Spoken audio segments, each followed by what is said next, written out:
Hello and welcome everyone. My name is Ayman Aswan. I am here at the Security Cafe. I have my coffee. I take complex security topics and try to distill it down and make it easy for everyone to understand. And today we have a doozy. We are in the middle of a global IT meltdown and we're just recovering from it. A lot of you may have heard of the Crowdstrike outage or the Microsoft outage.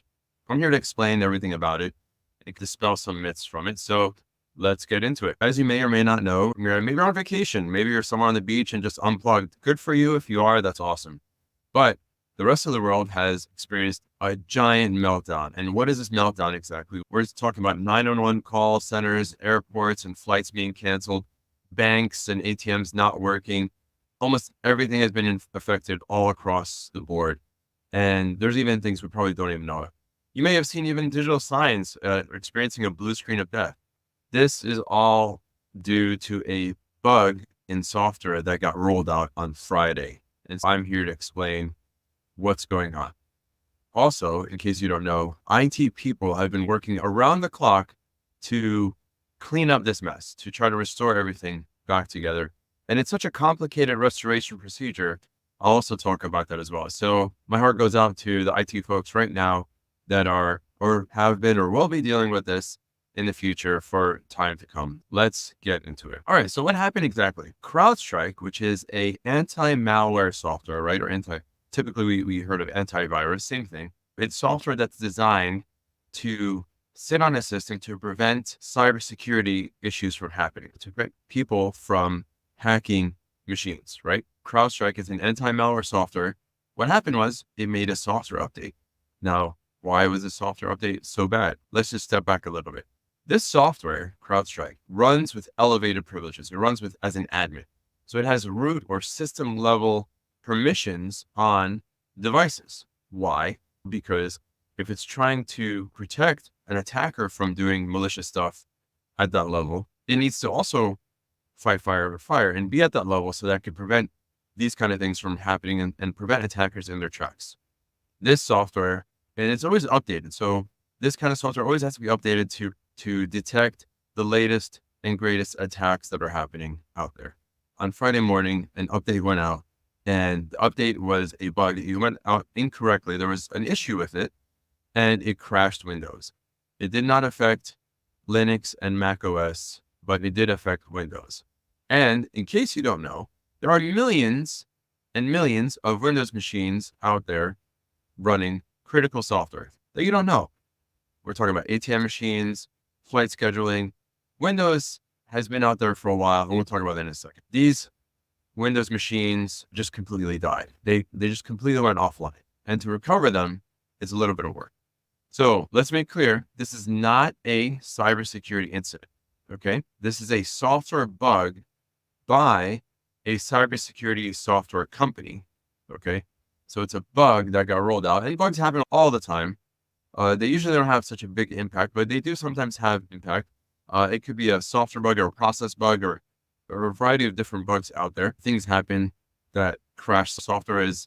It's this interesting nebulous thing. There's no perfect system, right? These are software created by people.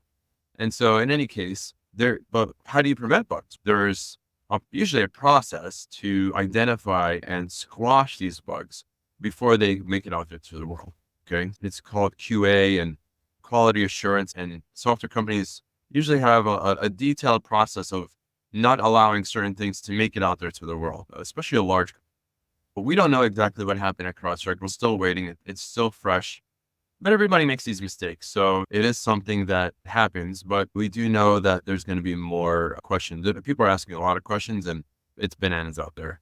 In any case, so why did this affect so many machines? The fact of, like I said before, is there are Windows computers everywhere. The Windows has been the business software to go to for the longest time. Now, there are Linux machines to do different things out there, and maybe some Mac OS too.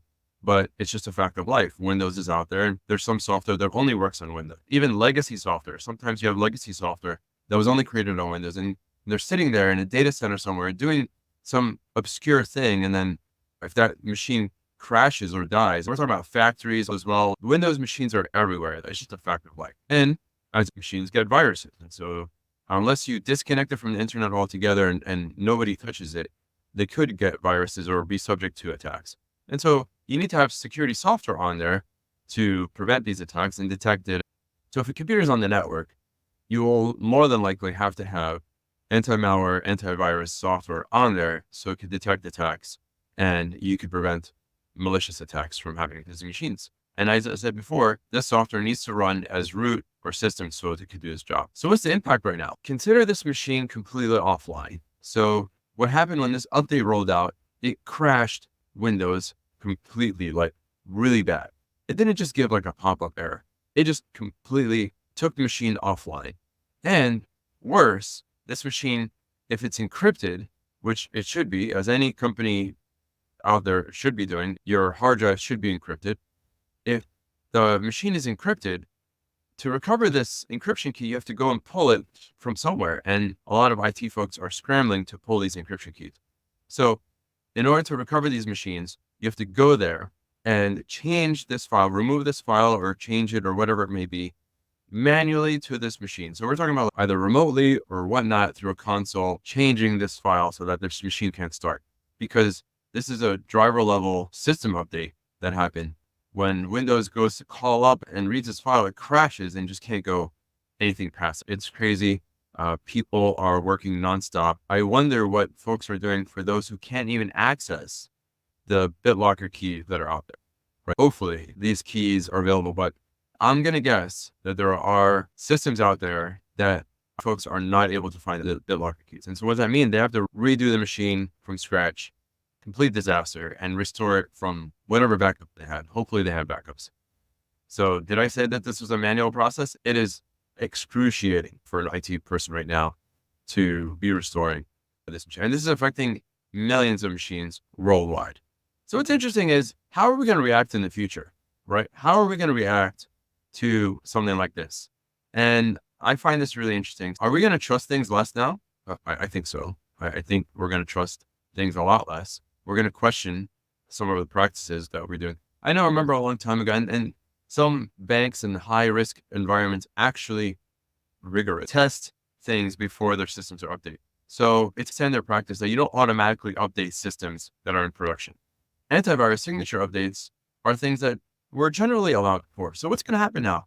Not only are systems now, hopefully tech folks all over the world are going to make their systems a little more resilient. And so think about disaster recovery. Like, a disaster can happen from anywhere, right? Whether a data center dark or the system gets deleted by accident or something like this happens that impacts a machine from an unknown source.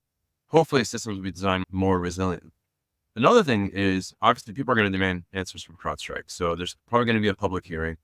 They've been really good as far as communicating some things out there. There's been apologies and all that kind of stuff. So there's a lot of hate also, of course, which I don't think is healthy right now. That's something to be said. But what's interesting is this could lead to more insecurity, because companies might not update or even install anti-malware software on their devices and machines anymore, right? If it's a critical machine, they may take the risk that this machine could get hacked versus worrying about this machine being subject to an issue before. And by the way, this actually happened before with Linux a few months ago, but it didn't get that much press. So that's interesting that this did happen before. Nobody's talked about it, and I'm wondering why no one has talked about it, but that is interesting. And so we do want to understand, not only we need to restore trust back into how we do things. And it's an interesting event. It's a black swan event for sure. But in case you haven't noticed, these things have been happening more and more, right? Not necessarily software bugs, but the dealership software issue that happened several weeks ago, where so many dealerships went offline because of a ransomware attack, or the Change Healthcare issue, where it took insurance and healthcare systems offline. We're living in such a connected world right now that, and everything matters. So if one thing goes wrong in the chain of events, then everything else goes down. So this is an interesting time that we're in right now. And what are we to do? And we need to build our systems to be a lot more resilient. So I think there's a lot of lessons to be learned from this. One is build more resilient systems. Two, hold our companies a little more accountable. And three, just take into consideration that these events are going to happen more and more. So it leads back to point number one. Anyway, I hope I broke this down for you in a simple and easy to explain method. If you learned anything new today, please feel free to share this video, and I appreciate you, and we'll talk again next time. Thanks. Bye-bye.